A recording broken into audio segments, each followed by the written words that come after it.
Be sure to support the n.W.bro podcast by hitting the like button on this video, as well as subscribing to our YouTube channel.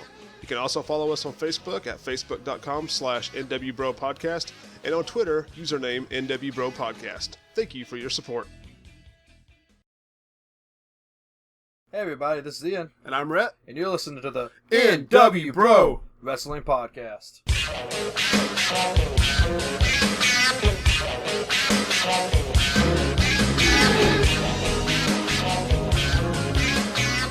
So welcome back to another episode of the n.w.bro Wrestling Podcast, being recorded here on June 22nd, 2017. As we already mentioned, I'm Rhett, joined alongside with my brother Ian. Hello. And we're going to talk about our reactions and reviews to the Money in the Bank pay-per-view, as well as the episodes of Raw and SmackDown Live that came after it. And then any news. And then any news, which I think we have one or two pieces of news we can go over after we're all said and done. Yep. So, without any further ado, we'll go ahead and get started with Money in the Bank. Do you have the predictions pulled up? No, but I remember what I picked. Do I remember what I picked? Did we write them down? Did we save this? I have it saved. Hang on. Okay, we're going to pull up the predictions. Sorry, we're ill-prepared. I didn't know we needed them, but there it is. Yeah, I just don't know if I remember what all I picked. I know what I picked because I had a pretty Sweet. good. There we are. I had a pretty good win-loss.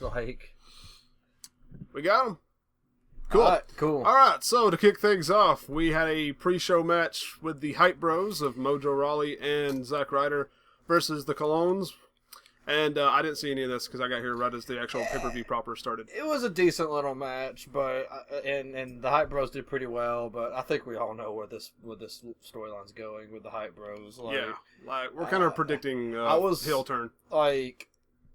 From one of them. This is kind of getting into SmackDown stuff here a little bit, but I was watching SmackDown on a live stream. Yeah. And literally they had a segment where it was just them talking to, I think, Dan O'Brien at one point or someone, and literally the entire chat box was just like, Zack Ryder heel turn, Zack Ryder heel turn, Zack Ryder heel turn. Yeah. So it is very expected what's going to come out of this, but Hype Bros won. Decent little match, Nothing spectacular, but it's good to see the Hype Bros back together. You know, as long albeit as a lasts. brief time. Get to see them back together in action. We didn't know this match was taking place, so we didn't have this part of our predictions. So this didn't count one way or the other. It is nice though that Mojo's going to have this little rivalry to go on for a little while before he gets the title. So that's good. Yeah, because that's definitely going to happen. You never know. You never know. He did win the Andre the Giant Memorial Battle Royale. I'm so glad you had that hanging up because I was able to just reel that off without thinking about it. Anyways, but yeah, so we didn't have that call, so still 0-0 at this point. We kick off the actual main show for Money in the Bank with the women's Money in the Bank match. With a little bit of controversy. And Well, the participants... I was about to say, that was Charlotte, Becky Lynch, Tamina, Carmella, and Natalya in that. Mm-hmm. And I guess you could go ahead and say James Ellsworth was also in it too, but a little bit. Well, I mean, technically no, because if he had been, he would have won. That's true. He did play a pretty crucial part in this match.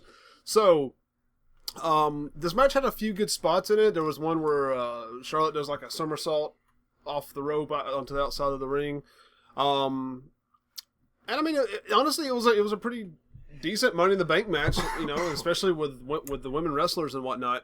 So the match itself, I thought, was pretty enjoyable.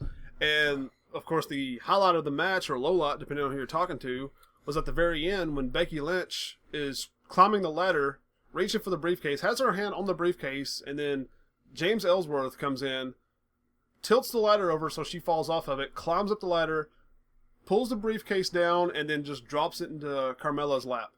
Which gives Carmella they rang the bell as soon as she got the briefcase, but they didn't immediately announce her as the winner. You actually had the refs. Yeah, you had the refs outside the ring, conversing about it, trying to figure out what they're going to call, and then James just takes the microphone and just announces Carmella as the winner, and they just kind of carry on the night like that. I personally, now there was a lot of backlash, a lot of fan backlash on this match. A lot of people hated the end of it, and I get their point. I get what they're saying. Personally, I didn't really have a problem with the outcome of it. Really, I mean, it's. If this was the second women's Money in the Bank match, I wouldn't have a problem with it. if this was like the second or third or fourth. But the fact that it was the first women's Money in the Bank match, and we had a guy pull off pull it. Yeah. It's just, I feel like it takes away from it a little bit. I don't hate it. Don't get me wrong. I'm not sitting here saying I hate it. I think it was a good ending. It's just, I don't think it was a good ending for the first women's Money in the Bank match. Yeah, and I totally understand that. And if I can, let me backpedal just a little bit. When I watched this match live, the way it ended, I didn't think nothing about it. I was like, okay, it made sense for Ellsworth to get involved somehow. And we both actually had Carmella picked to win this, so we both actually won this in predictions, so we were happy about that. And at the time, I didn't really have that much of a problem with it. Since then, with people talking about how it was the first Money in the Bank women's match, and how it wasn't a woman wrestler who pulled the briefcase down. It was actually Ellsworth who actually had the briefcase on top of the ladder and then dropped it into Carmella's lap. That I totally understand, and that I do agree with. It could have been a what's the word? Momentous image of having one of those female wrestlers standing on top of the ladder, holding the briefcase, because we've seen that so many times with other Money in the Bank matches, but we kind of got stripped from that because Ellsworth's the one that did it. So going back and looking at it, I can see everyone's argument, and I do agree with it to an extent, but at the end of the day, I didn't really have much of a problem with the way it actually ended, with Carmella winning it in controversial fashion and whatnot. And I mean, not to get ahead of ourselves, but because of the way things played out afterwards on SmackDown, we're going to get another chance to see that, but it's not the same because it's the second match, not the first. Yeah, so I get it. I get both sides of the argument. I'm not really leaning one way or the other, but the fact that Carmella won it, I had no issue with. Well, the fact that Carmella won with interference from Ellsworth, just putting it that plain and simple, I had really no issues with. Yeah. So I agree. But we can, you can go back and forth on that all day long. So let's just go ahead and move on to the next match, which was for the SmackDown Tag Team Championships between New Day and the Usos, which I think we had. Was it Kofi and Big E? Kofi and Big E. Yeah. Yeah, Kofi and Big E was the participants for the New Day in this particular match, and again, a match that people had problems with the way it ended, and I didn't. And this is different because this is not like a first-time thing. It's just a tag team championship match. I think people's biggest problems was having the first two matches of the card in the way they did. Right. It just started off the card in kind of a sour note, like no pinfalls or submissions, So I think that's everyone's biggest issue. But from a wrestling fan standpoint, I didn't really have a problem with the way this match ended because it's too soon for New Day to win the titles since they just came to SmackDown, and they basically just were thrown straight into a championship match as soon as they debuted. So it's too soon for them to win, but it makes both parties still seem strong because of the way it ended, because the Usos are heel, and they let the match end in a very heel fashion. So they retained their titles, but New Day still won. So, it works for both parties, and you can extend this feud even further. Now, the problem I did have with this match is the fact that since it is too soon for the New Day to win the titles, I predicted the Usos to win this match. Technically, the New Day won. They just didn't get the titles. So 2-0 me. Yeah. 1-1 Rhett. Yeah, Ian actually called New Day to win this match. I called Usos simply because I thought the Usos would retain. I wasn't wrong there, but the New Day did win the match. So, and what's funny is after Carmella won the Money in the Bank, I said to you guys when we were watching, I said, I feel an undefeated streak coming on tonight. And the very next match just gets... You were right about an undefeated streak coming on that night, though. Not for me, though. Not for you. Not for me. And the other participant involved was TJ, which I don't remember who he picked in these matches. Y'all tied, actually. Yeah, we tied. Y'all tied with y'all's count. So spoilers, if you guys haven't put 2 and 2 together yet, Ian went undefeated on this pay-per-view and won predictions like a champ. Yeah. So. Anyways, that takes us after that into Naomi and Lana for the SmackDown Women's Championship. A decent little match. Lana did a lot better than I expected. I'm actually a little bit impressed with Lana. Now, it's not a great match by no means. Not anything that we're going to go back years from now and look at and rewatch or anything like that. But, Lana's... I don't know anything about her NXT career. Apparently she wrestled a little bit, or at least trained. I didn't even know she did that much because I've heard her on podcasts and things. I haven't heard her talk about anything as far as training to wrestle, other than her leading up to WrestleMania a couple of years ago when she was in that tag team match. Yeah. So I didn't know what her in-ring credentials or ability or skill. I didn't know anything about any of that. So I kind of expected her to come out and basically lay an egg and it not be a very good match at all. To her credit, she put on a decent enough match. It wasn't a great match, but it wasn't a bad match. Naomi is not a ring general yet. She's not experienced enough to really carry the match, so I feel like it was pretty balanced out between both of them to make this match go the way it did. Yeah. There was a little highlight in the middle there where Carmella did tease a cash in, which is a good question. Like, what if she had teased and won the championship? I actually kind of thought that would be kind of interesting if, like, she did cash in. I would have rather seen that play out rather than what actually played out. Yeah, if she had cashed in and gotten the title, and then the next week on SmackDown, Daniel Bryan have to like handle that. That would have been way more interesting. Like chaotic. Yeah, it would have been super chaotic, like Knuckles chaotic, but like pretty much 32X. Yeah. But Carmella did not cash in. She just teased it, walked back to the back, which I thought would give Naomi a chance. Leaving Lana distracted would give Naomi a chance to get a roll up for the win or something like that. Didn't. Lana just went back into fighting Naomi, so it didn't actually serve any purpose really, other than just to tease Carmella's cash in. But at the end of the day, Naomi did win. She got via submission. Chokehold, yeah. Mm-hmm. So you got the Lana thing, and it gave both of them something to do. With Naomi obviously not being a part of the Money in the Bank match, and then Lana just coming back. I like how Shane told her that she's just not experienced enough. She's not done anything to earn a place in the Money in the Bank.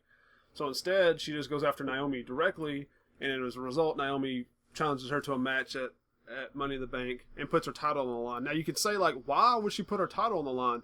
Well, Lana doesn't have to accept the match unless there's something there. Like, Naomi wanted a shot at Lana because Lana's been talking that good stuff.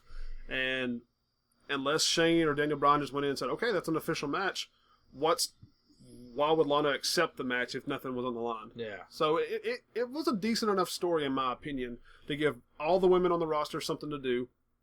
And it ended the way it needed to, because Lana definitely does not need to win that championship now. But in my opinion, she established herself as a decent worker, and just lost for words on that.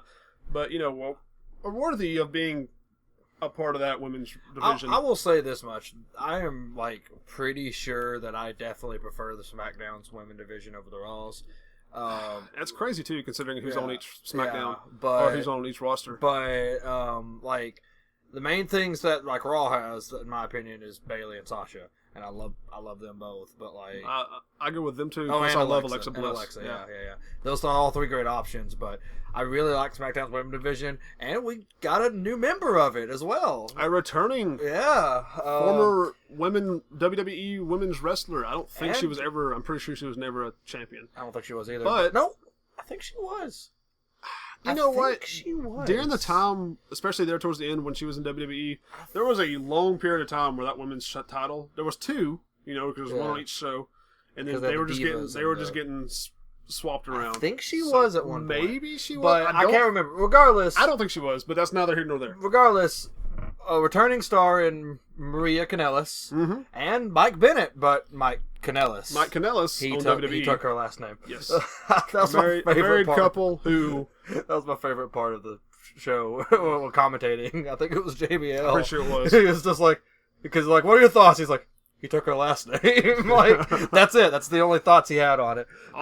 All this was they both came out. They had this 80s power ballad theme song.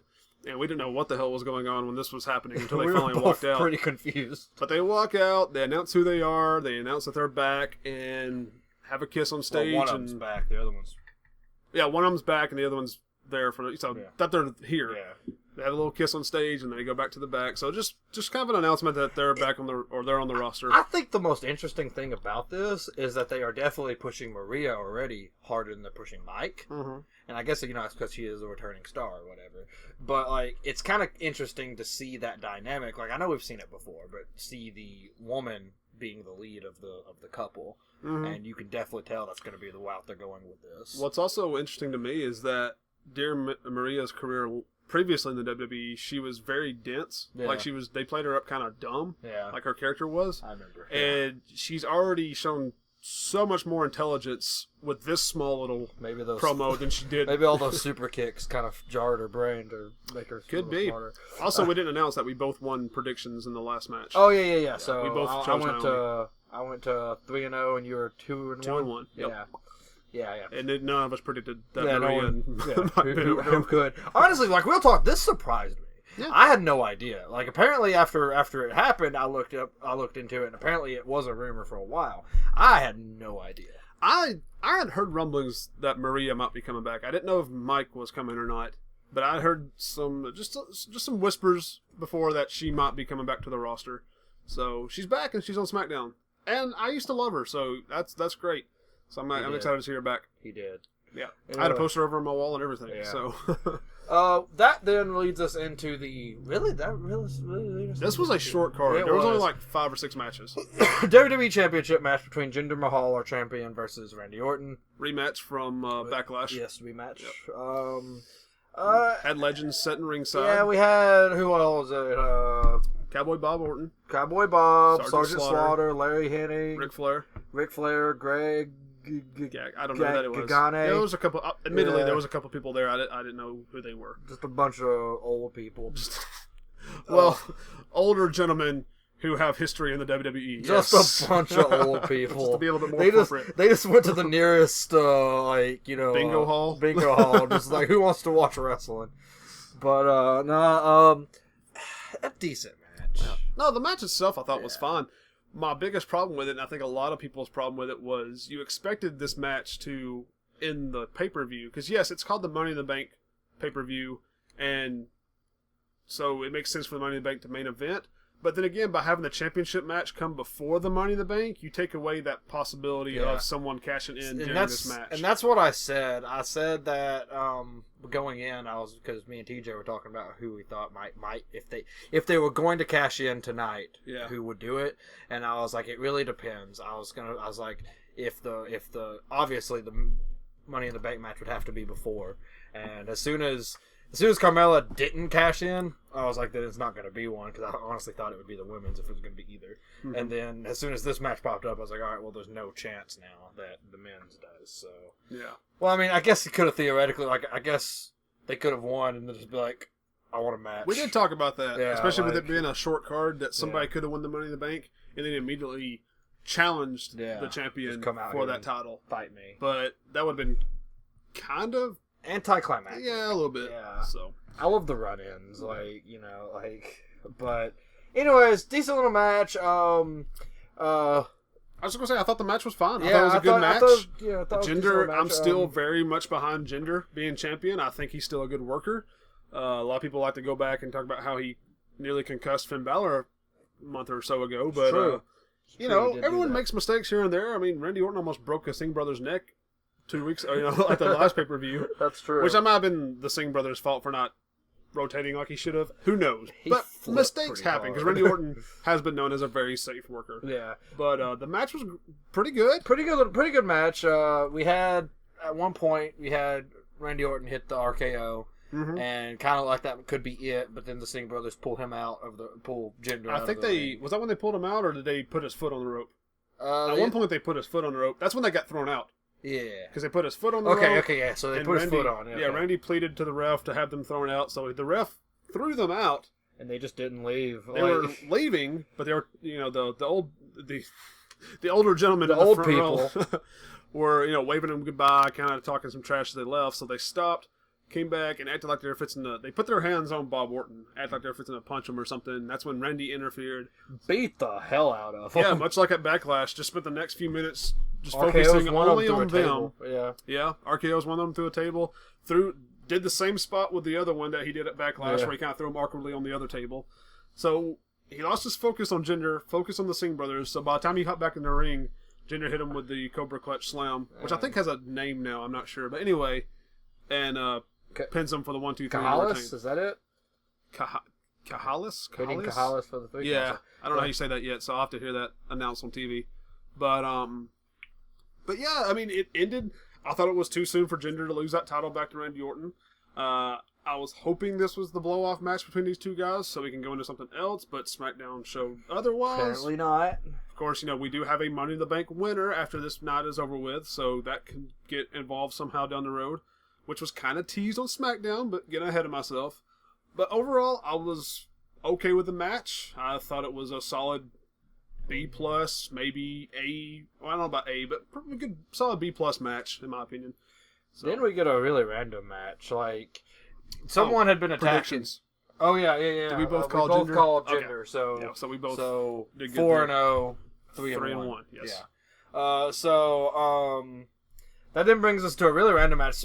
Somebody had been attacking, had attacked Breezango, had attacked Tyler Breeze last week or the week before. Well, it's been kind of going on for weeks, where either their office would be trashed or Tyler Breeze would be attacked. He was attacked last week. That was with the sketch, with the stick people, and Tyler's like, oh, that was them. Yeah. And that's when I stupidly said it was probably American Alpha, because we hadn't seen them in a while. Yeah, you were close. I was nowhere close.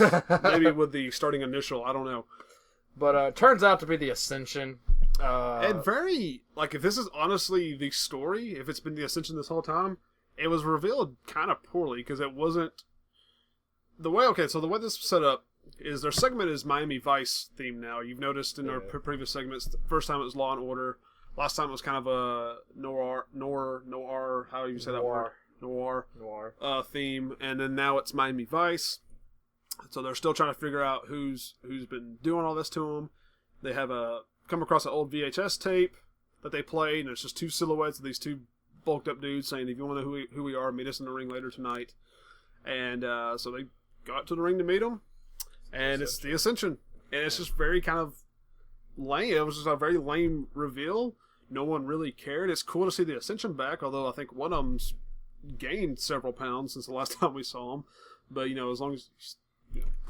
he's still in much better shape than I am, so I can't really say anything negative about that. But I think Tyler gets a roll-up pin to end it. Yeah. Yeah, Breezango wins, so whatever. It was decent enough, match, and it was a good filler material since the card was so small. But nonetheless, that leads us into our main event, the Money in the Bank. Yeah. The Money in the Bank match between Dolph Ziggler, Sami Zayn, Kevin Owens, AJ Styles, Shinsuke Nakamura, and Baron Corbin. One other thing real quick. We did not have any predictions for the last match because it was random. It just thrown in. Match, so still 4-1. No, 4-0 and 3-1. Yeah, 4-0 and 3-1. That's it. Yep. Spoiler. Anyways, so before this match even gets started, everyone's out in the ring, has made it out to the ring except for Shinsuke and Baron Corbin. Shinsuke starts to come out first, and as soon as he walks out to the stage to do his entrance, Baron Corbin attacks him from behind, starts hitting him with a ladder, and Shinsuke has to be helped to the back. So he's not there when the match starts. Baron gets in the ring, and the match proceeds to begin.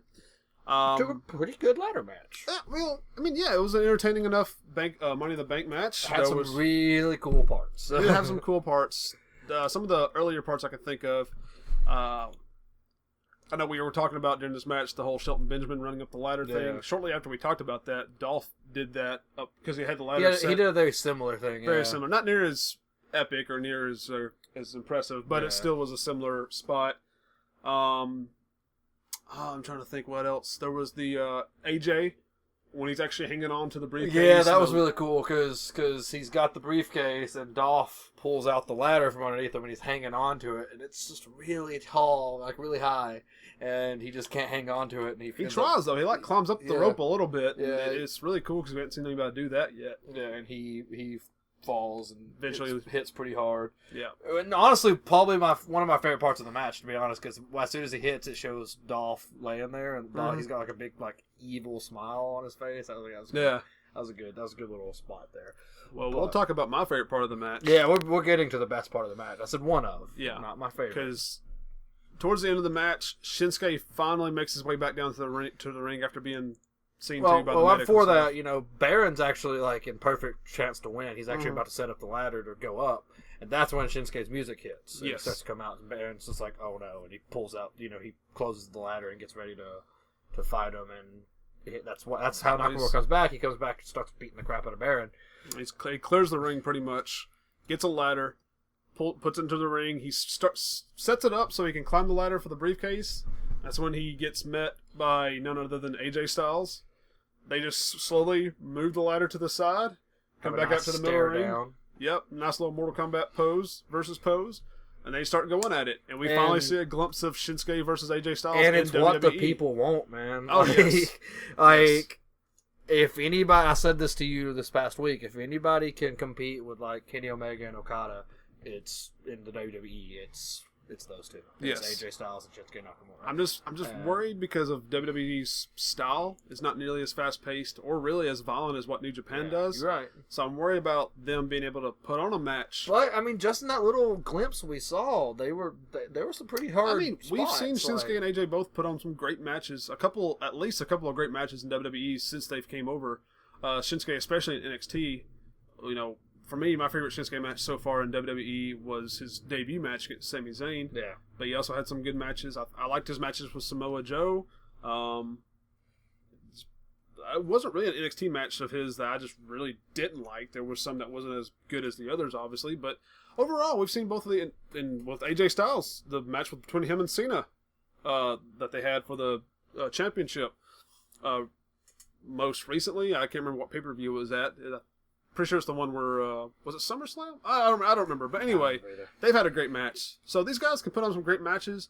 It's just when they do, I'm curious how it's going to compare to like the match they put on at Wrestle Kingdom a couple of years ago, because it's going to be two different styles. But yeah, we'll see. But this definitely teased that. The crowd was very much behind it. Really want to see more out of that particular feud, that matchup. They end up working their way up the ladder, both of them. Yep. And as they're fighting up on top of the ladder, that's when Baron Corbin comes back in, knocks them off the ladder, climbs up the ladder, and gets the briefcase. Yep. So Baron Corbin, Lone Wolf, pulling off the win, bringing me to 5-0 for the pay-per-view. And bringing me to 3-2 because I foolishly called Sami Zayn. Predicted Sami Zayn to win. To be fair, like I said, I think Sami Zayn was the second best choice. Well, I mean, it's just, after, like I explained when we did the predictions, after everything he's been through and all the losses he's taken, you're expecting him to have that breakthrough moment at any given time now. So I thought, Money in the Bank might be a good chance for him. I couldn't really see Dolph winning it. Couldn't really see... He had the lowest chances. Yeah, I couldn't see Kevin Owens winning it since he already has a title. We both wanted to see either AJ or Shinsuke win it, and then the other challenge at WrestleMania. And again, Nakamura was my number one choice up until SmackDown last week. And then when he took it down, I was like, well, you've signed your fate. Buried himself. Yeah, so... But good for Baron Corbin. Corbin's a good worker. I think he's earned the briefcase, and I'm excited to see what he's going to do as the briefcase holder. You know what would be really cool? I haven't even thought about this. What's that? If Baron Corbin manages to get the title, that's when you throw Mojo Rawley in, because you can have a competition between two of the Andre the Giant championship. Oh, that's true. Yeah. Two of the winners. And I could get behind that feud between Mojo and Baron. I think that'd be cool. I think Baron would come out on top on that feud. Nah, man. Rob Gronkowski would get involved. It'd be great. Great. The more New England Patriots we can throw into this, the better. The better, I know. Yeah. I know. They didn't do enough to my Falcons as it was, so just the more we can have on TV, then the better. All in all, I thought it was a decent pay-per-view. I thought it was an average pay-per-view. It was entertaining enough for me. A lot of people gave it some negative backlash. A lot of people thought it was terrible. Me, I like to compare it to the previous pay-per-view, which was Extreme Rules, and I thought this was way better than the Extreme Rules was. It was better. I agree. So I liked the pay-per-view overall. Didn't have much of a problem with it. Apparently, I'm a part of a very small group of people there, but overall, it was okay. But what happened on SmackDown after? Well, we're going to get to that after we talk about Monday Night Raw, because we had that in between Money in the Bank and SmackDown. So, but decent little Raw. I actually thought it was a pretty good Raw. I watched the whole thing on TV. I missed a good bit of it, but I have gone back and watched most of it. So yeah. So we open up Raw with Roman Reigns coming out to make his SummerSlam announcement, which was because he could just do that, I guess. But we all knew what this was going to be. He was going to come out there and say, "I want the winner, or I want the WWE champion at SummerSlam." Everyone predicted that. Everyone knew that was going to be his big announcement, and sure enough, that's exactly what he said. At one point, he's talking about people who can't beat him and he names off Finn Balor, which let me remind you, Finn won against Roman Reigns in his debut singles match on Raw. Anyway, instead of saying Samoa Joe, he just calls him the guy named Joe, kind of disrespecting his name, which brings Samoa Joe out, and he has to reintroduce himself. You know, if you're gonna call me Joe, let me tell you my name is Samoa Joe. And after a little bit of a stare down, Samoa Joe headbutts. They call it a headbutt, but it's kind of more of a chest bump. Anyway, quote unquote headbutts Roman Reigns, and they get into a bit of a back and forth, and at one point Joe manages to hit the coquina clutch on Reigns, but Reigns gets out of it and fires back with a Superman punch. So after that, Joe takes the punch and then just retreats back up the ramp. So Roman Reigns wins this whole little opening segment. Because of course he does. Overall, though, even though it did involve Roman Reigns, and I've said before, I don't hate Roman Reigns, I just don't like the way he's booked. But even though it did involve Reigns, I thought it was a strong opening to Monday Night Raw. You good? Yeah, I'm sorry, I'm good. I was just reading. Yeah, I was reading. Yeah, and I agree. Like, I thought it was a decent little start. I don't have much problem right now with the way they're kind of got Reigns going, like with his attitude and stuff right now. I just think it's the perfect time to turn him heel. Like, well, you can't right now because they've established a bit of a feud between him and Joe now. Yeah. Because this opening segment did lead into a Joe versus Roman Reigns match towards the end of the night. So since he's got that going, Joe is definitely very firmly heel. Because you can kind of argue that Brock Lesnar's he's heel, but he's kind of a tweener. He's kind of neutral. He's definitely not face, but he's not like extreme heel either. He's just kind of there to kick ass and keep his title, you know. And so because you've got this going on between Brock Lesnar and Joe, you kind of have to have Roman Reigns sort of stay face in this because he's kind of thrown into the mix now because he's going to be challenging the winner at SummerSlam. For some reason, that's what I'm gonna. One day I'm just gonna like hop the barricade of WWE match and like just pick up the mic and just be like, at SummerSlam I want the champion. You'll never make it. You're going to get taken down by security so fast that you will never get your hands on a microphone during that whole thing. We'll see. So the first match of the night was actually the Hardy Boys versus the Club, Carl Anderson and Luke Gallows. And the Hardy Boys went over. How you gonna say who the Club is, but not say who the Hardy Boys are? Oh, I forgot their names. It's like Nick and Matt Jackson, right? Yeah, isn't that the Hardy Boys? That's them. That's what I thought. Okay, so Jeff and Matt Hardy versus Carl Anderson and Luke Gallows, and the Hardy Boys win. I honestly don't remember a whole lot from this match. I think it was just kind of your basic. It was a decent little tag team match, I think. I don't remember it being a bad match. I just don't really recall it that much. It did what it needed to do. Yeah. Well, this was kind of a number one contenders thing, wasn't it? Yeah. So the Hardys are number one contenders again for the tag team. Yeah, and I figured they would be, but the only problem I have with it is just what's the Club doing, man? Eating losses. Eating canvas. So this next segment was actually pretty fun. So you have Elias Sampson. He's out there doing his song, and he has to stop because he has to tune his guitar, and he tells everyone to shut up while he tunes his guitar, which of course makes everybody get louder. And before he's able to start his song back, Finn Balor interrupts with his entrance because Finn Balor has a match against Bo Dallas randomly. For some reason. So Balor gets in the ring while Sampson leaves the ring. They kind of stare each other down with Sampson having a bit of a smirk on his mouth. He goes on to the back. We go to commercial. When we come back, we start off with Finn Balor versus Bo Dallas. And this ends exactly how you figured it would. Finn Balor beats Bo Dallas. Good to see Bo Dallas back on TV. I don't know where he's been for the past few months, but he's looking good. Got a nice beard. Looking more like his brother every day. And, Finn picks up the win.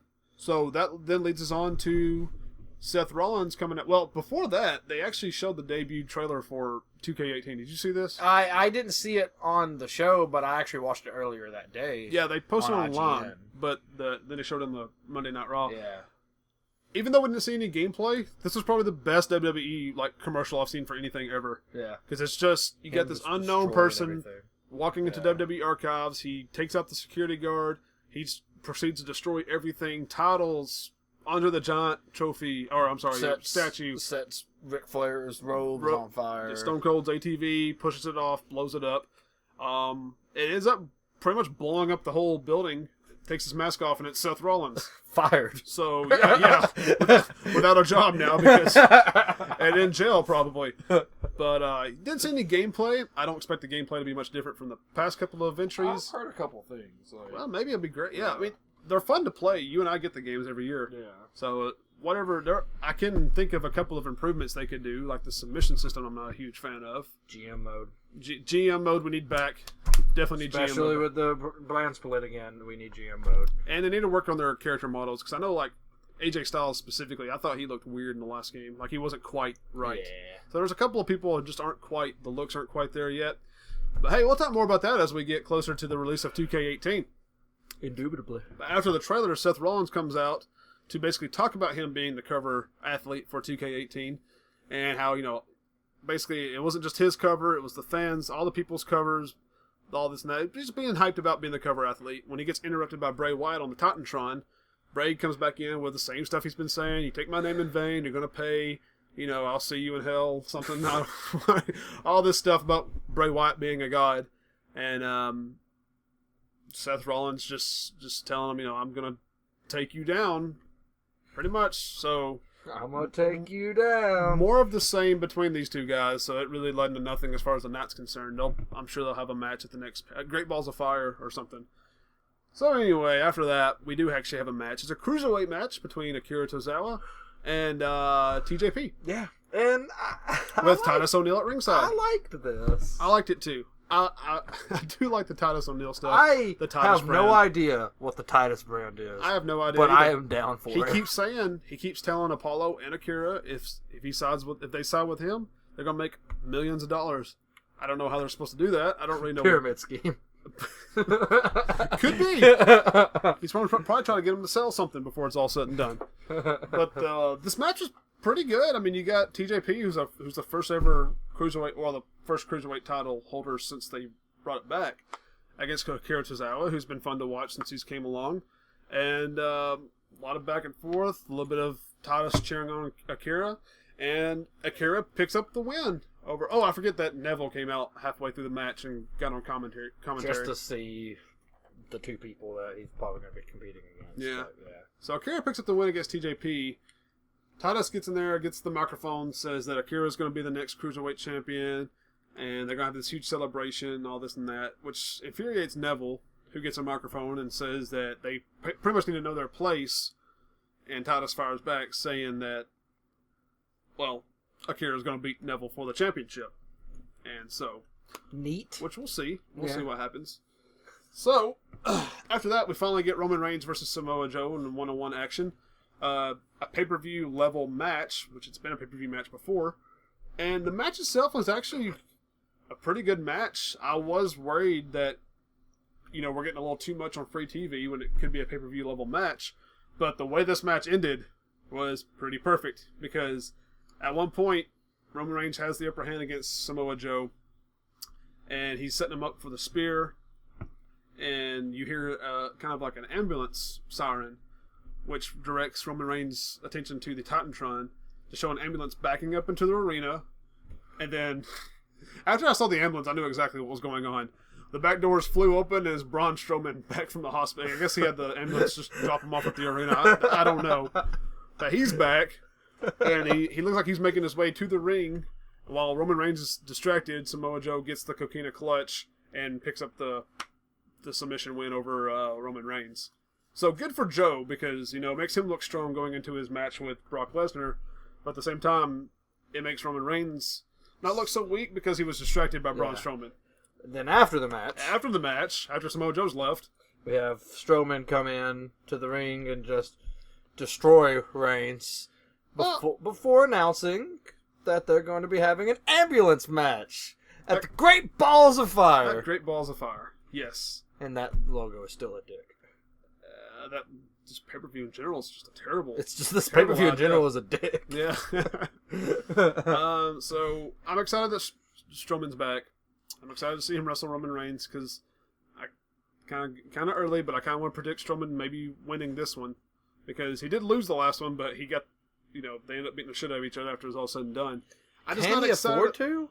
Can Reigns afford to lose this match if he's going to be fighting the champion? Can Strowman afford to lose? Because it'll be his second straight pay-per-view loss right. to Roman Reigns. And You're trying right, to build him but up as a monster among men. You're right, but it's Roman Reigns we're talking about. It is. I don't know. This is actually an interesting match because I don't know which way it's going to go. Yeah. I'm not excited that it's an ambulance match. I mean, it's fine. There are worse gimmick matches. Kendo and a stick match. Yeah. But it could lead to some interesting spots, I guess. I'm okay with it being an ambulance match, at least with with it being an ambulance match, I can see the ending be very done to the point where neither person necessarily looks bad, kind of like the Kalisto Strowman garbage match, where Kalisto won. Yeah, he didn't win the war, but he won that battle. But so you see what I'm saying? Something kind of like that, maybe, to make them both look good. I totally understand. I don't know. Thinking about it again, it could be a fun match to watch. So we'll see what happens. So at one point in the night, it shows Bo Dallas backstage, and he's just sitting there kind of contemplating his loss against Finn Balor. I guess contemplating his life. Yeah. When Curtis Axel, old buddy Curtis, pops up and is basically telling him, when you get knocked off the horse, you get back up on that horse first. Just trying to give him a pep speech, to pick him back up. They get interrupted by The Miz, who's still looking for members to be his entourage. And there's a little bit of tension at first, but then The Miz throws out the offer for them to join his entourage and tells them to think about it. So that I tell you that to lead into this next segment, when you got Miz TV versus Maurice. With Maurice. God. And I'll be honest, I didn't see this segment. I just know how it ended with the Bears coming out. Well, go ahead. Real quick, I'll let you tell. To kind of give some, shine some light on the actual segment itself. Miz is trying to apologize to Maurice about everything that's been happening in the past couple weeks. Right, because there's been some tension built up between them. Yeah, and n.W.bro comes out, starts to walk down, and things just go from bad to worse for Miz, because he ends up breaking the clock again. Oh wow! Yeah, because he's going to go hit Dean or something like that, and he hits the clock again. So Maurice, so he got the clock repaired and everything like he said he would, and then broke it again. Yeah, and then Maurice again just whatever, and she leads again. Okay. So still tension. Nothing resolved. Still tension between Miz and Maurice, and that's when you go into the whole thing with the Bears, because you have. Now did Miz bring these guys out while he was talking to Maurice? They were already there, I think. I can't remember. Let's see if it says here. No, I don't think so. I think the Bears are already there. Miz revealed, Miz and Maurice Bears. Yeah. And this was all while he was apologizing to her. Yeah. So so the Bears are already out there, and Miz and Dean start to have a little confrontation when the Bears reveal themselves to be Curtis Axel and Bo Dallas. Yep. And they proceed to beat the crap out of Dean Ambrose. So I guess they accepted Miz's offer for the entourage. And we have our... And good for them. They're both great. They're... They are obviously good. Curtis Axel being Mr. Perfect's son. Bo Dallas has definitely been in the shadow of his brother since NXT, because Bo Dallas is, let me remind you, a former NXT champion. But since him and Bray Wyatt have came to the main roster, Bray Wyatt's definitely been the more important one between them two. Even taking all the losses he has. Yeah, even everything he's been through, ups and downs, he's still having a better career than Bo Dallas. Yeah. Bo Dallas has been a jobber since he's came to the main roster. So it's good to give them both something to do. Now they're part of Miz's little posse, and we're going to see more of them from here on out. Yeah. So good for them. That then leads us into a match that I think was really dumb. I think this match... I didn't see this either. I guess there was like a 30-minute segment there, 30, 45 minutes I just didn't see. This match went against what the WWE is trying to do right now. It was Titus O'Neil and Apollo Crews versus Sheamus and Cesaro. So you had the Titus brand taking on the champs. And, of course, the champs won. Yeah. And I feel like this was really dumb. I feel like if you're wanting to give the champs a win going into, Great Balls of Fire or whatever, trying to get them some, wins, there are other tag team options to get them a win against. Mm-hmm. You don't want to lessen the Titus brand after you just got done earlier in the night building it up. You know what I'm saying? And I feel you basically put it back down on the same pedestal it was on before the night started. So, and it was a squash match too. Like it was. Was it really? I feel like it was. I mean, O'Neal and Cruz had some decent little help, but like they did some decent stuff every now and then. But like you knew who was winning from the get go. Like yeah.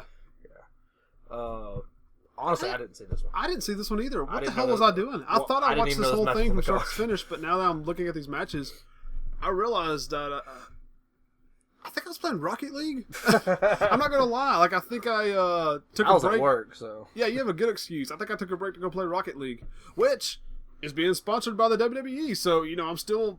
I'm still helping. He's still contributing, supporting the brand and everything. But we had Sasha Banks versus Nia Jax apparently, and which I think. Disqualification, yeah. Disqualification win for Nia Jax. I didn't know Bayley got involved. So that's good. Yeah. So this is just more garbage from the women's roster on Raw. This was a mess. Yeah, An ugly, disjointed. What does that say? An ugly, disjointed, directionless mess in which it felt like the women were ad-libbing two lackluster results. So there's that.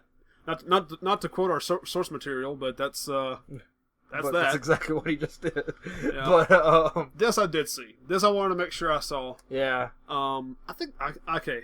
This I think I know what happened. I'm pretty sure by the time the third hour of Raw started, I was kind of bored with it because Raw is becoming a chore to watch, and I've said that before. Just because it's 3 hours. There was some stuff that was interesting enough to watch, like the Roman Reigns, Samoa Joe, Braun Strowman. That stuff was fine, but it's too long, and I think at this point I was like, I've only got so much free time in my hands. I'm going to go play a little Rocket League. What did we skip? We skipped Elias attacking Finn. Oh, we did, because you remember that I told you that Finn interrupted Elias earlier in the night. Well, Finn was given an interview backstage when Elias blindsided him, laid him out pretty well, and told him to never interrupt him again. So it looks like we might have a Finn-Elias feud. Which I think could be pretty good for both of them. I think so, too. I think Finn comes out on top. He has to, almost. Mm-hmm. But I think you can do it in a way and make Elias look strong enough against a top guy that you also push Elias forward as well. So, of course, we might not get anything much out of this because you remember it looked like we might get Elias versus Dean there for a while. And that's also like we're going to get Finn versus Bray for a while there too. But that's been thrown out the window apparently. So. But anyway, so the closing segment I did finally see. Now, Kurt Angle promised Enzo and Cass early in the night that by the end of the night he would know who has been attacking them for the past 4 weeks or whatever it's been. So that leads us to this. Kurt Angle's out there. He brings out Enzo and Cass. He brings out the suspects, who at this point are the Revival and the Big Show, because all three of them have been named as possible people who's been attacking them. Big Show makes his case, kind of ends on a sour note because he's upset that Kurt Angle would even accuse him of doing this after how long they've known each other, which I'm over here thinking, dude, you have flipped from face to heel more times than anybody in the business, so I feel like anyone is okay when they assume that you might be the one responsible for this. But anyway, he leaves disgusted with Kurt Angle and kind of calls Enzo and Cass both soft on his way out. So he gets out of the ring. He's not the one involved. Which brings us to the Revival. They make their case while they're not the ones involved.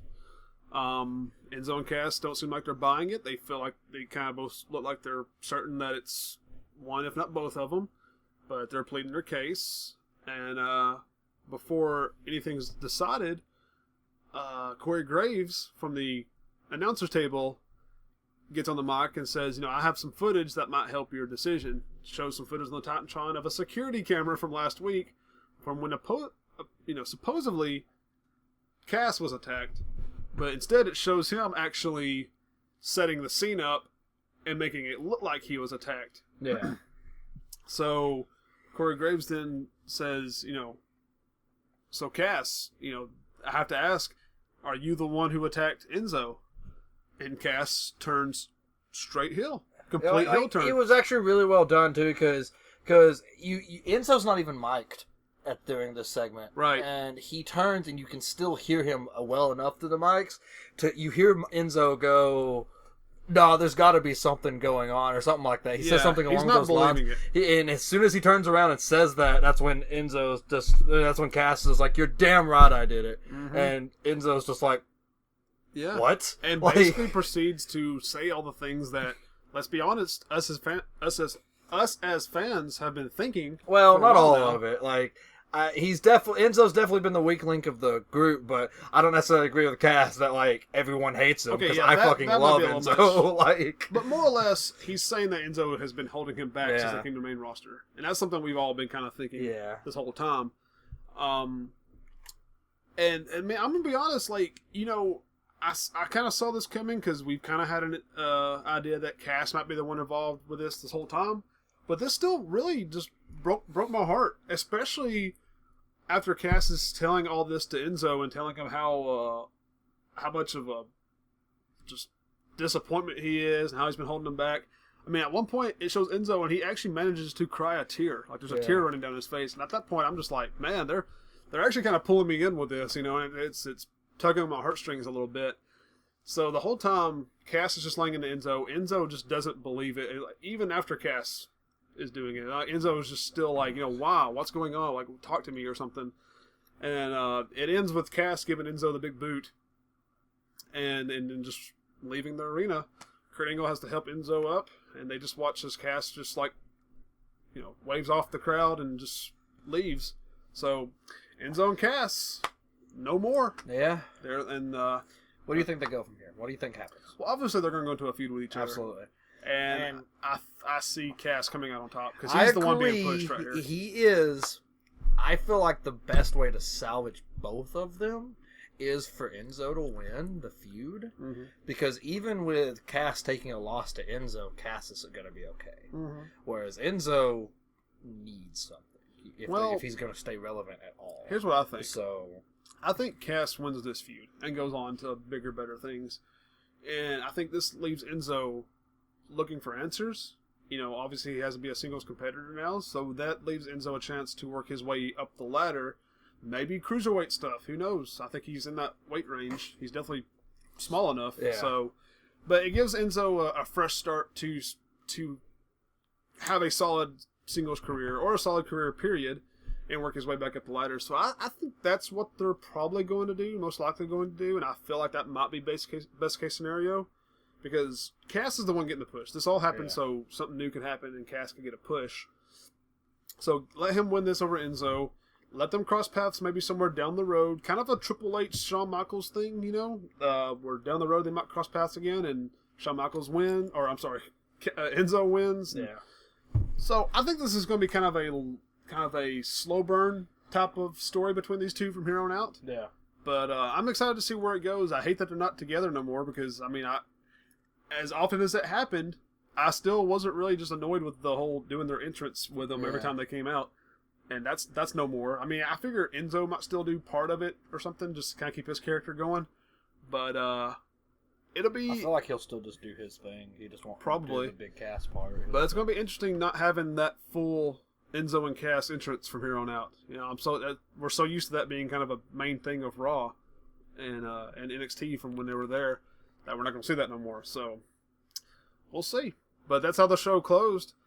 My biggest problem with this promo, real quick, this real story here was is actually something they mentioned right here, is that it does kind of make Kurt Angle look a little weak. Yeah. Because why did Corey Graves have security footage that Kurt should have probably had access to? Yeah. Yeah, that's a good point. I haven't thought about it like that before. But we also have that thing going on right now between Kurt and Corey with the text and stuff. yeah, So there's a little bit more about that. maybe Corey Graves is the real GM. Who knows? It'd be better than the show being run by a computer like it was a few years ago. Turns out to be Hornswoggle. Yeah. Yeah. That was great. That was great booking. Best. All right, so let's talk about SmackDown. So this is obviously SmackDown the SmackDown Live, Okay. and this is the SmackDown following the Money in the Bank pay-per-view. So you basically open the show. What? Go ahead. This isn't the right thing. It is too. No, it's not. Oh, okay. Well, while you're finding the right Yeah. thing, I'll go ahead and start because I remember the show opens up with all the women waiting outside of Daniel Bryan's office because Daniel Bryan's back this week after being To off address- TV since WrestleMania, and they're all waiting outside his office, wanting to know what he's going to do about this Money in the Bank situation. And he basically says that let me hear what Carmella and Ellsworth has to say first. let me hear what Carmella and Ellsworth has to say first, and then I'll let you guys know. So that brings out Carmella and Ellsworth to the ring. Carmella cuts probably one of the best, if not the best, promos of her life, I'll admit.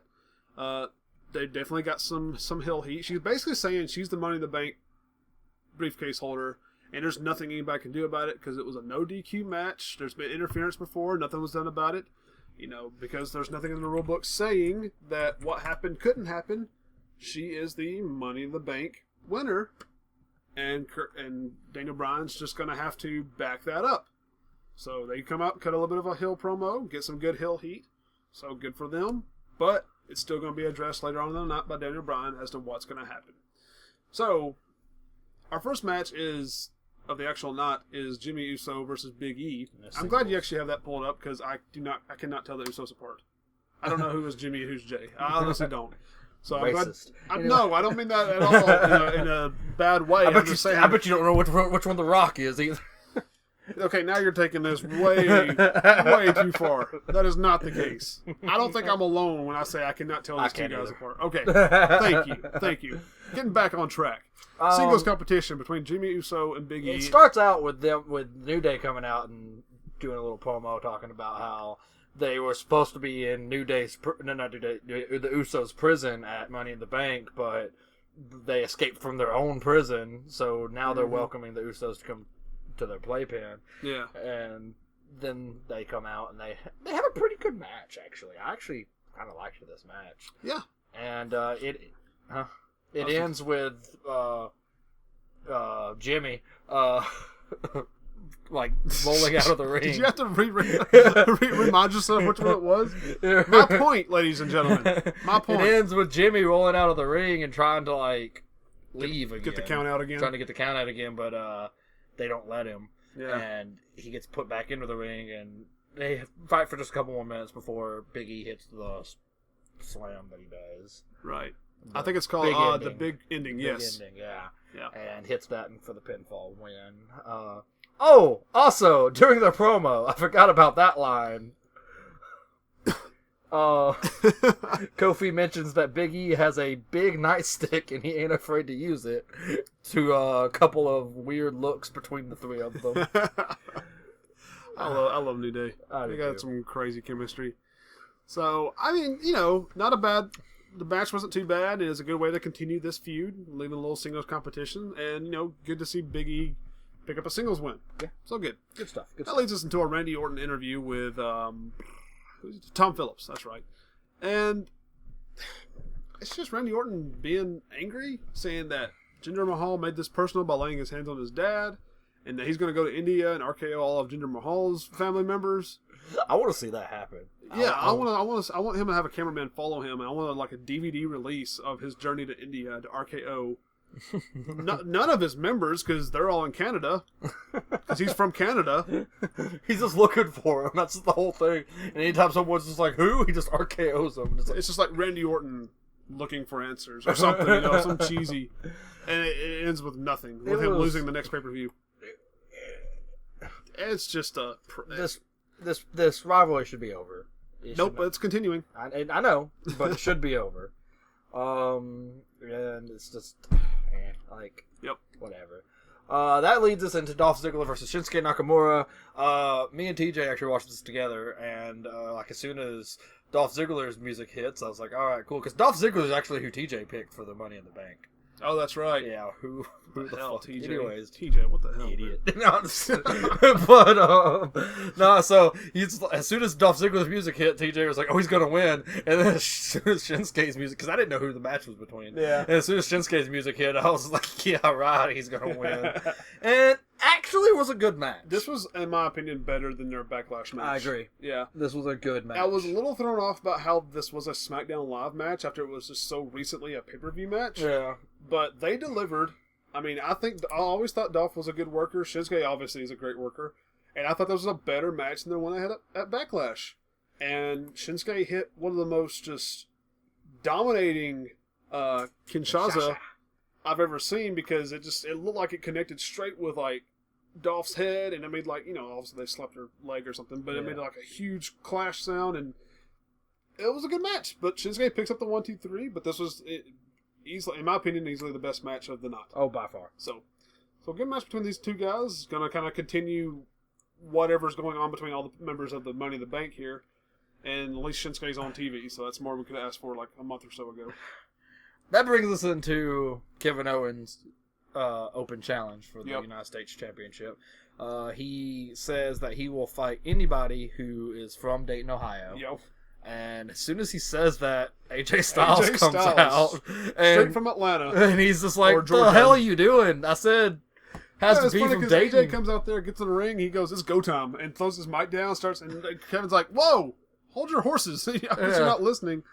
He's like, anybody from Dayton, Ohio. So then you have Chad Gable. That's right. Chad Gable comes out, and he's just like, you're not from Dayton, Ohio either. He's like, actually, I moved to Dayton, Ohio this morning. And he's like, really? What's your address? He's like, oh, it's, and he just names off some random address, and AJ's like, I know that place. Yeah. I know that place. Yeah. That's a good spot, you know? He's like, we got our match. Go ahead and ring the bell, you know?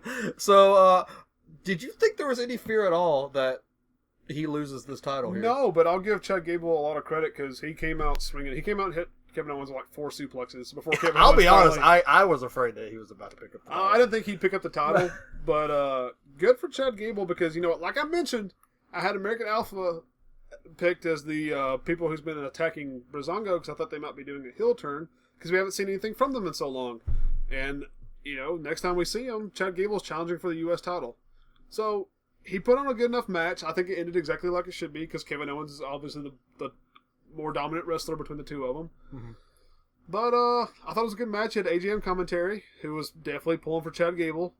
But ultimately it ended with Kevin Owens retaining. Yep. That then leads us into Daniel Bryan finally addressing the Money in the Bank controversy. Yeah. Now, he's talked to each of the women individually. All the women have come up to him at some point. Basically giving him the same spiel. Some of them they're all pretty upset. Yeah. And he comes out and he brings out all the women and Ellsworth. Yep. And so all the women. No, I'm just kidding. But he brings them all out and he addresses it, and I'm kind of, we talked about this earlier, I'm kind of mad about this decision. Because he goes on to pretty much just say, he's just like, everything Carmella said earlier tonight was right. Yep. It is a no disqualification match. Yep. And the rules specifically say the winner is the first woman to hold the briefcase after it's been brought down. Yep. And that was Carmella. Yep. However, I'm still going to strip Carmella of the Money in the Bank, and we're going to have another Money in the Bank next week. Yep. So where does this start to make any sense? Nowhere. I think, honestly, he validates everything Carmella said, and everything Booker said the night before when he was talking about it, and everything that we thought going into this, and then says, but, you know. He even says at one point that he had been getting like texts from like Shane and stuff talking about not to let his emotions, like his emotions about the whole thing, cloud his judgment. Mm-hmm. But that's clearly what he did. Like, because he clearly just can't stand the way it happened, and he wants it to go some other way. Yep. So, interesting decision. I don't agree with it, but we do get another Money in the Bank match on SmackDown. That's kind of neat, but still, I don't like this whole thing. This whole thing is bad. I mean, I think you and I were talking about this before we started. I think the decision should have stood. I mean, because it's already been done. You can't do anything about that. Yeah. So it should have stood. Carmella should still be our Money in the Bank briefcase holder.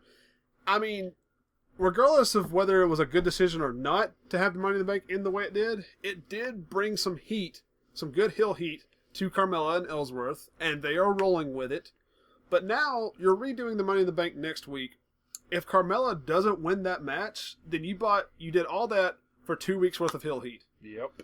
And then ultimately it mattered for nothing. So now I feel like they're kind of in a corner, and Carmella has to win the match. I agree. Now. I agree. Because if they don't, it's just, why even do this? Yeah, what was even the point in the first place? You ruined the first ever women's Money in the Bank match to do this, and now it's... And, like I had mentioned to you earlier, he didn't even ban Ellsworth from like the stadium for the next Money in the Bank match. Which seemed like so that can just happen again. That seemed like a no-brainer. We're going to redo the match next week, and Ellsworth is not allowed anywhere near the ring. Is what he should have said. Same city. He's got to be on Raw next week. Yeah, but no, he'll probably still be there. He'll probably still interfere somehow, some way. So it is what it is. I mean, I'm excited to see Money in the Bank on free TV, but it shouldn't have got to this point, especially under the circumstances that it got here. So it's... I agree. And that finally brings us to what capped off our show. Well, we're finally about to get that push we've been waiting for. It's happening, baby. I can feel Jinder it. Mahal versus Luke Harper, baby. for some reason. Luke Harper, baby. He's going to take this company by storm. Nah, Yes. No, this was a random matchup. Yeah, no, Jinder won. Yeah, he had a pinfall loss. But Baron did tease a cash-in. yeah, he did. He did come Did out. the same, he pulled a Carmella. It's the exact same thing Carmella did on Money in the Bank during the women's title match. He comes out to his music, walks up towards the timekeeper's table like he's going to cash in. Actually, he doesn't even like so much as hand the briefcase that direction. He just kind of walks over there and starts shaking his head like, nah, I'm just kidding. And then walks back out. So, what's different this time compared to the last time when Carmella did it, Luke did use this as a chance to pin or to roll up Jinder for a pin, but Jinder kicked out and eventually hit the Cobra Clutch Slam or Callus to pick up the win, which brought out Randy Orton. He's there. He's got a little time to kill before his flight to India takes off. He is here to get his revenge on Jinder Mahal. This whole thing basically ends with the Singh brothers getting in the way and just getting beat the fuck up by Randy Orton while Jinder escapes through the crowd. Yep. So that's how the show closes, is with Randy Orton watching Jinder escape through the crowd. So, yeah, the match itself was okay. It's about what you expect from Luke Harper versus Jinder Mahal, and then Randy Orton's still involved. So, the episode of SmackDown was meh. I mean, it wasn't bad, but it wasn't good. It was just kind of average. It was about like the Money in the Bank pay-per-view was. It was just kind of, it was there, and I could stand to watch the whole thing. Didn't really have much problems with it after it was said and done, but I didn't come away like impressed. Yeah. So, so now we'll move on to just news. Just some news. A couple of pieces of news that we got here. Well, before we go into that, what was better, SmackDown or Raw this week? I'm gonna go SmackDown. I'm gonna go SmackDown just because of how long Raw is. Well, Raw's still too long. Which, that being said, SmackDown's getting a little too crammed with talent, and they're not gonna have enough time to do anything with it. So it's weird. You got these cons on both both shows because of time. But anyway, I'm probably gonna go SmackDown because that Shinsuke Ziggler match was the best match of the week between the two of them. So I agree. That was fun. But yeah, so that brings us into news. First thing I want to bring up is something I actually just now saw while we were right here on this site. But breaking news, exclusive here on the n.W.bro podcast. Mauro Ranallo. Yep, I said that right. Is going to be rejoining the WWE broadcasting team, but he's going to be joining NXT. Yep. I'm actually excited about that. I like Ranallo. Yep. And I'm happy that he's coming back after the whole bullying thing. Yep. JBL should still be fired. But not going to happen. They don't talk about it no more. It's not even a news topic anymore. Nope. But hey, at least Ronaldo's back, so I'm happy to Obviously, there's still some good standing between him and the WWE. Otherwise, he wouldn't be doing this unless he just desperately needed money. But I somebody like him, I think he could find work somewhere if he needed it. So this is good. I'm glad to see Mauro back. And with NXT, I do need to start watching NXT. I used to a little bit, but I hadn't watched it for the most part of a year now.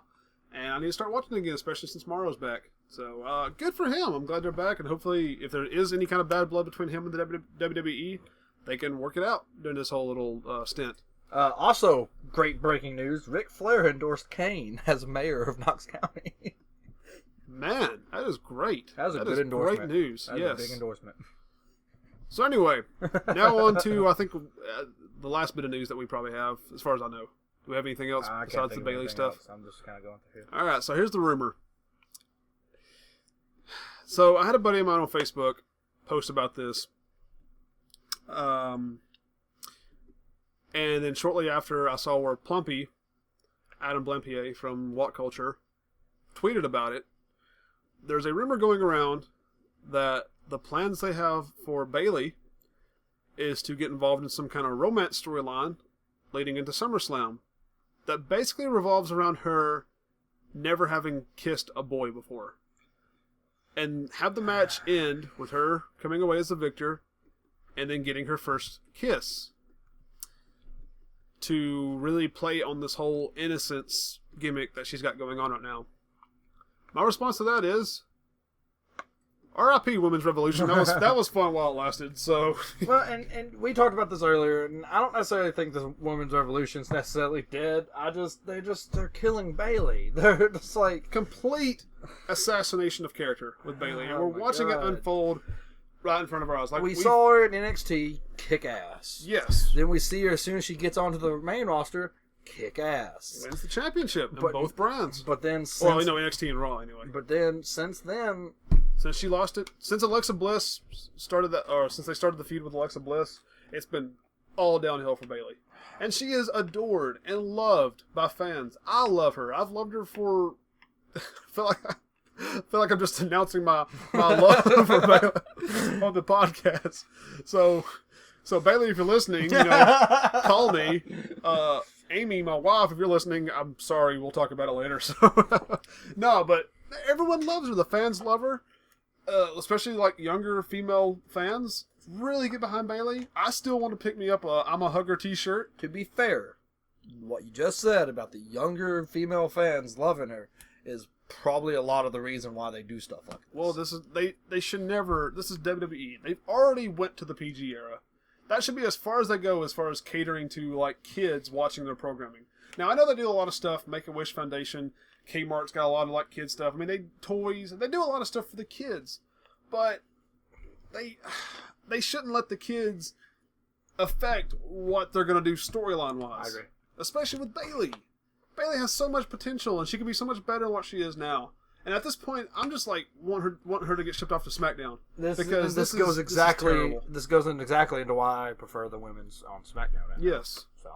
Yeah, I agree. I mean, the Raw women's division is. It can be argued. I can't give a definitive answer, but it can be argued that the Raw women's division has the best talent. Of course, you look at SmackDown, they have Charlotte. I know. It's a debate. Charlotte, Becky. But, I mean, come on, man. But you got Sasha, Bayley, and Alexa. So I mean, it's okay. It can be argued one has better talent than the other, or it can be argued that it's just dead even. Like it's spread out pretty well. And I would be happy with arguing that, but SmackDown's women, even with this whole Carmella debacle, it's still riveting. It's still better than what they're doing on Raw. Yeah, it's still storytelling that I enjoy watching and stuff, And I feel like I'm just watching Bayley I feel like I'm watching her career die right in front of my eyes. I feel like I'm watching Bayley in middle school. This is terrible. What they're doing with Bayley is terrible. So I hope this stays exactly what it is, a rumor, and it's nothing confirmed, nothing concrete, because I have no interest in seeing this. Yeah, I mean, she is a former NXT Women's Champion, a former Raw Women's Champion. She has done her part. She works hard, and to go in this whole like she's never kissed a boy storyline, completely just downgrades her from where she's at now.